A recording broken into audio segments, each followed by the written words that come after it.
Now we are in 1997, Japan, Kyoto. So yeah, welcome back to third part, that is COP 3. And here this is a series where we every day we talk about a new uh, COP series.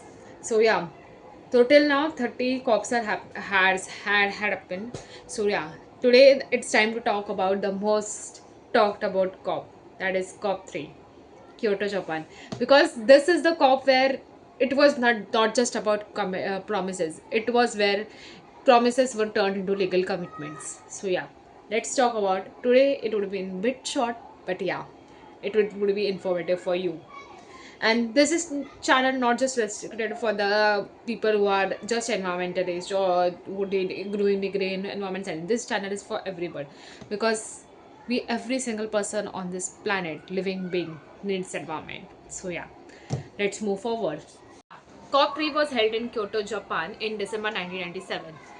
This was widely recognized and historic moments of the turning point on climate change because at this conference the world leaders took a bold step to moving discussions into voluntary intentions to actions.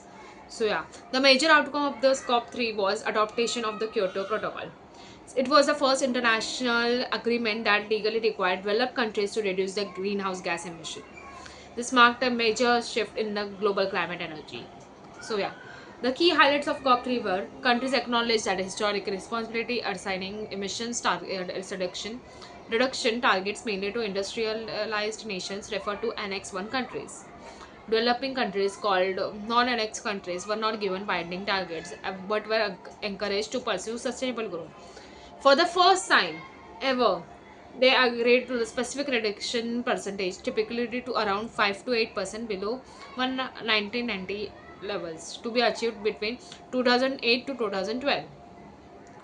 And it was not just it was an introduction to market based mechanisms like emission trading, allowing countries to trade carbon credits, clean development mechanism, enabling developed nations to invest in sustainable projects in developing countries, joint implementation, allowing collaboration between developed nations to on emission reduction and uh, initiatives. There were also challenges faced during COP3, as all the United Nations initially agreed, but they withdrew, citing economic concerns. Some felt targets were not ambitious enough to curb global warming.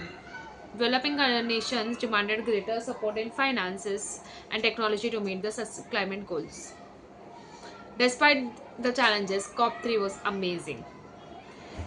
It was COP3 was somewhere a hope for the future, and it was landmark for the real change happening. Huh. In simple terms, Kyoto was the moment where the world said climate promises must become climate laws. So yeah, climate promises must become laws. Wow. That's it for Kyoto, Japan. In next video, we'll talk about COP 4.